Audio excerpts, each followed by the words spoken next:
babnya babnya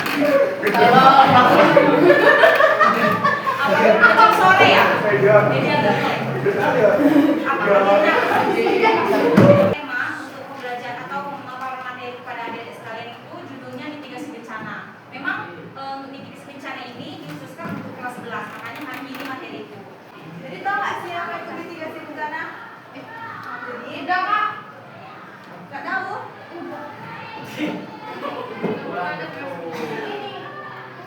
Jadi mitigasi bencana itu peristiwa yang mengganggu kita gitu loh, kan kayak mengganggu kita kehidupan masyarakat sehingga bisa menimbulkan korban jiwa, kerusakan lingkungan, kemudian harta benda dan dampak psikologis. Jadi mitigasi itu adalah rangkaian upaya yang dilakukan untuk mengurangi risiko dan dampak bencana melalui pembangunan fisik, penyadaran masyarakat, pendidikan, dan peningkatan kesiapsiagaan. Nah, jadi perlu adik-adik ketahui kalau misalnya mitigasi bencana ini punya fungsinya. Kita bisa lihat di sini yang pertama itu adalah mengurangi korban jiwa. Coba kita pikir, kalau misalnya kita di dunia ini nggak ada pelajaran mitigasi bencana, kayak misalnya Medan ini kan terkenal karena banjir nih. Kalau misalnya kita nggak tahu gimana cara untuk mengatasi atau apa yang akan kita lakukan untuk supaya banjir itu nggak mengakibatkan kerugian yang besar kita, tentu kayak ya udah kita lebih besar gitu. Juga yang kedua itu adalah yang mengenai kerugian ekonomi. Kalau misalnya teman-teman tahu lah kayak misalnya bencana apa yang teman-teman tahu, coba kakak boleh tanya kamu bencana apa yang kamu tahu misalnya kamu sebutin aja nggak apa-apa. Masa nggak tahu sih, kamu apa deh meletus gempa ada kebakaran aduh longsor. Nah jadi kalau misalnya longsor pasti ada lah kemungkinan dia makan korban jiwa, benar nggak? Benar. Nah jadi kalau misalnya kita nggak tahu materi tentang mitigasi bencana ini, otomatis kita tuh nggak akan tahu gimana penanggulangannya supaya longsor itu nggak akan mengakibatkan korban jiwa gitu. Terus yang ketiga itu fungsinya itu adalah melindungi lingkungan.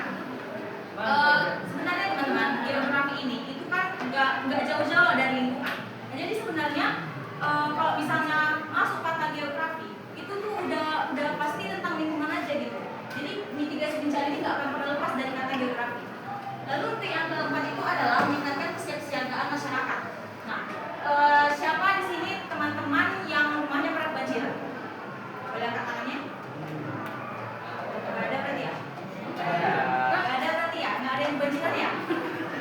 Bagus sih sebenarnya. Tapi kalau misalnya nih teman-teman punya saudara atau keluarga di daerah Sumatera Utara sana yang misalnya rawan longsor, gempa atau banjir atau bencana alam lainnya, sebenarnya kalau misalnya keluarga teman-teman itu tahu gimana cara apa yang akan dilakukan sebelum bersiap untuk menghadapi bencana itu, pasti kayak udah ada lah rasa kesiapsiagaan di diri keluarga atau saudara teman-teman gitu. Selanjutnya kita akan next ke slide selanjutnya. Di sini jenis-jenis bencana itu singkatnya ada 3 teman-teman. Yang pertama itu adalah bencana alam. Dari namanya kita udah tahu ya, alam. Berarti dia terjadi karena proses alam. Nah, contohnya itu apa? Ada gempa bumi, gunung meletus, tsunami dan masih banyak lagi. Lalu yang kedua itu adalah non alam. Nah, tadi kan itu karena alam. Nah, ini tuh bukan karena alam teman-teman. Bukan karena alam, itu misalnya dikarenakan kegagalan teknologi atau wabah penyakit. Nah, pasti tahu lah ya kan bencana yang beberapa tahun terjadi sama negara kita COVID-19. Tahu kan? Tahu. Nah, jadi karena salah pandemi COVID-19 itu adalah salah satu contoh bencana non alam. Lalu yang ketiga itu adalah bencana sosial. Nah, di sini bencana sosial itu adalah bencana yang timbulkan daripada tindakan manusia atau konflik sosial. Contohnya apa? Contohnya ada demo, ada tawuran, ada kerusuhan, dan masih banyak lagi.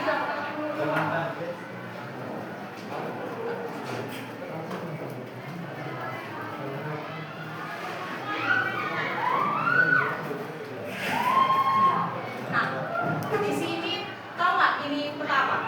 Tahu. Indonesia betul. Nah, coba teman-teman baca apa yang ada di slide yang kakak ini bikin. Coba baca. Indonesia bencana. Ada yang tahu nggak jawabannya? Ada di bawah peristiwa. Ya, boleh nggak apa-apa, nggak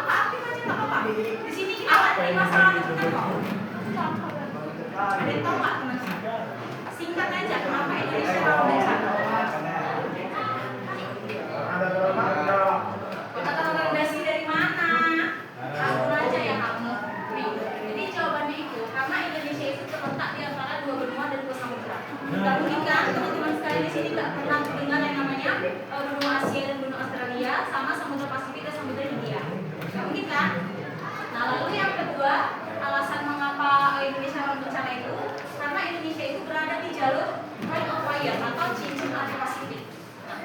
Kalau misalnya teman-teman belum masuk materinya, mungkin di sini kulitnya aja ya kasih tahu.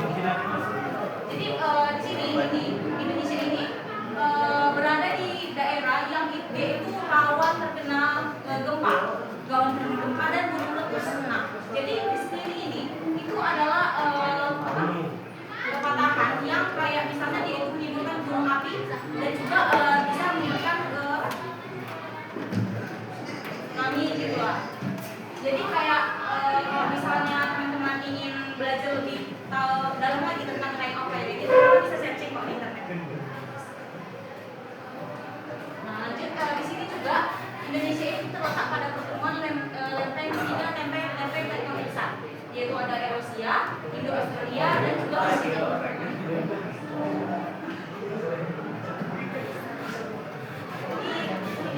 Jadi jenis bencana alam itu tuh bencana yang disebabkan oleh alam. Sedangkan kalau non alam berarti nggak disebabkan oleh alam. Bisa dilihat di situ contohnya adalah pandemi dan contoh bencana alam itu adalah gempa. Adapun bencana sosial itu adalah bencana yang disebabkan oleh tindakan manusia yaitu teror. Tahu kan teror kan? Namanya teror. Jadi selanjutnya ini ada bencana geologis.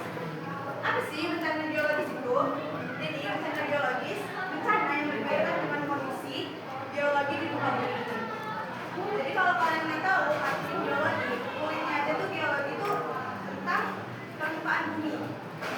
Jadi di sini adalah contoh meledusnya gunung api, ada juga tsunami dan ada juga gempa bumi. Terus salah satunya itu adalah tanah longsor. Kalau kalian nengok di Brastagi itu sering kan tanah longsor kan? Ya kan sering kan tuh. Jadi apa sih bisa terjadi tanah longsor itu? Ada yang tahu nggak? Betul, bisa itu salah satunya. Kalau ada akar pohon ataupun nggak ada pohon-pohon. Jadi di hutan itu kalau kita nebang pohon banyak-banyak, maka hutannya nanti jadi gundul.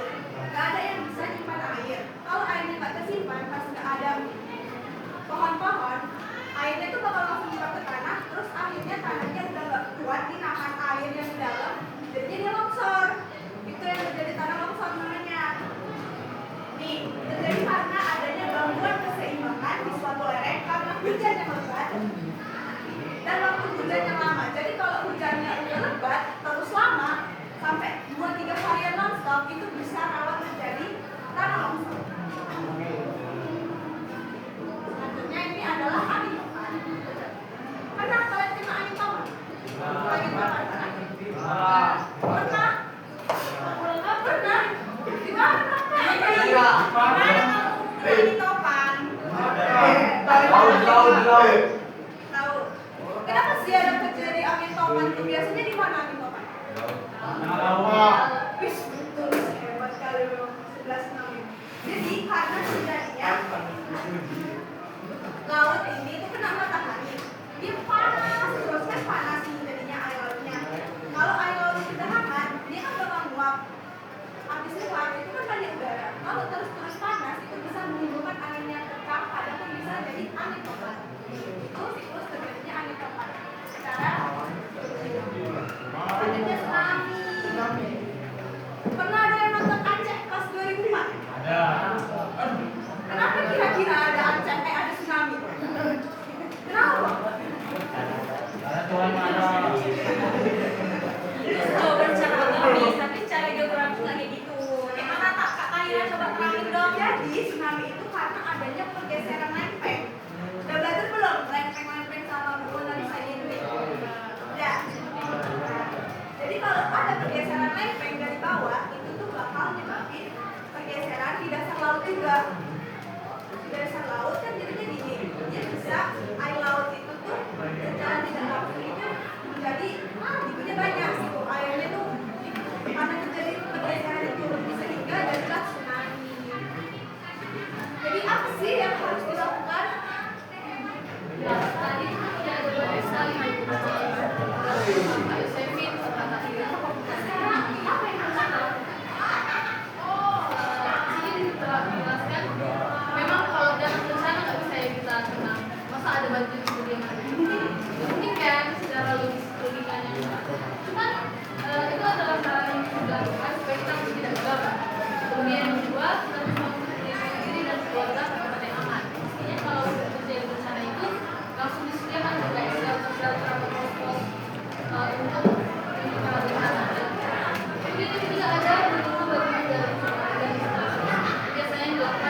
luar biasa.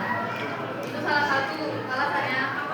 Kemudian menjaga pohon atau reboisasi. Ada yang tahu apa itu reboisasi? Nggak mungkin nggak tahu sih kata kakak. Ada yang tahu? Nggak mungkin nggak tahu. Tapi katanya sudah hebat. Sangat reboisasi. Ya, jadi reboisasi itu adalah proses penanaman kembali hutan yang sudah digugurkan. Kenapa digugurkan? Karena itulah caranya mengelola sumber daya ya. Kemudian yang kedua, membuat infrastruktur yang aman dan kuat. Jadi kalau kita mau membangun suatu infrastruktur itu, fondasinya itu harus kuat supaya kalau misalnya terjadi bencana yang tidak diinginkan, dia tetap kosong. Kemudian ada lagi di sini kakak mau menunjukkan sama diri semuanya sekalian salah satu web yang bisa kita cari dan bisa kita lihat sendiri terkait bencana ini sendiri.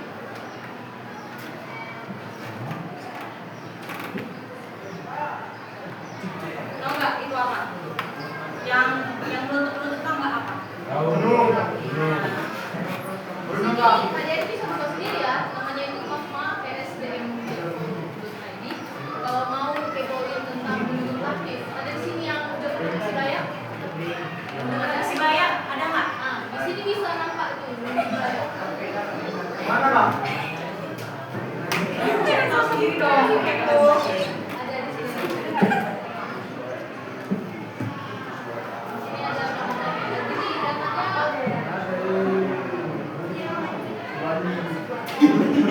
Ini ada namanya. Jadi datanya pokoknya di daerah situ lah. Sini di sini kalian ada Kaban Jahe. Kenapa pemerintah membuat situs ini kira-kira? Ada yang tahu kenapa? Kenapa? Apakah cuma salah aja biar para mahasiswa bisa kepoin? Oh ternyata sini ada gunung ini kayak gini. Nah, pintar. Serius pintar. Siap-siap. Dia nyimak berarti. Ini bisa kita lihat nanti ada di desa di waspada. Jadi artinya supaya masyarakat di sekitar sini itu dia lebih waspada, dia lebih aware terhadap oh di sana ada gunung yang dalam level 2 tuh. Berarti dia bisa aja terus ini bakal terus meledak lagi. Kemudian ada juga salah satu situs yang lain namanya dari Windy. Ini bisa juga di-download di aplikasi handphone ya. Jadi kalau kalian mau kepoin juga misalnya hari ini di benua ini terjadi apa ya? Ada ini. Ini merupakan pelacak badai. Jadi dia bisa melakukan dia wilayahnya merupakan untuk badai aja. Terus dia berapa? Ini juga ada radar cuaca, ada juga bisa ada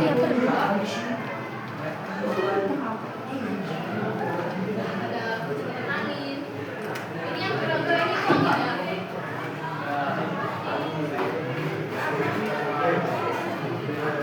Oke, udah selesai lah kakak ini ngejelasin. Ada nggak yang mau ditanya?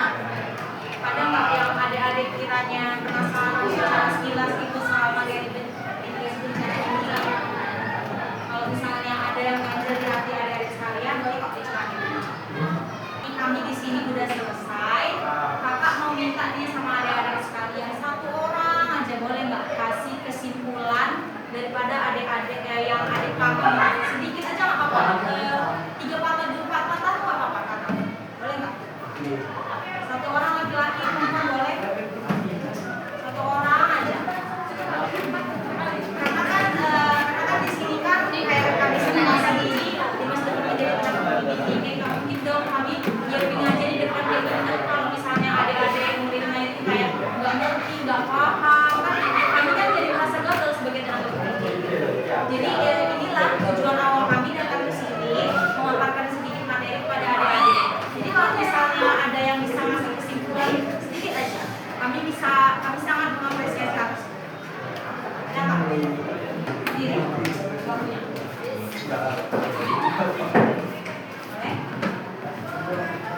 Perkenalkan nama dulu kalau bisa ya. Nama saya Muhammad Rizky.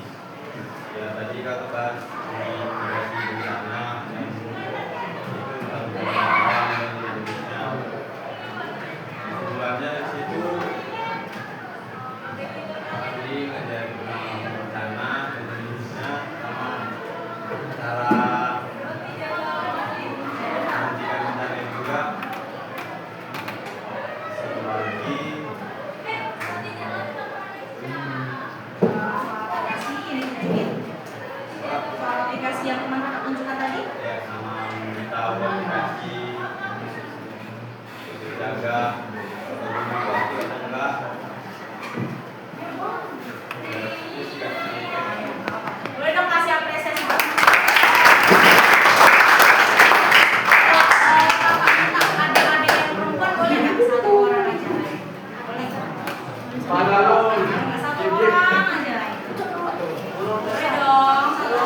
Jadi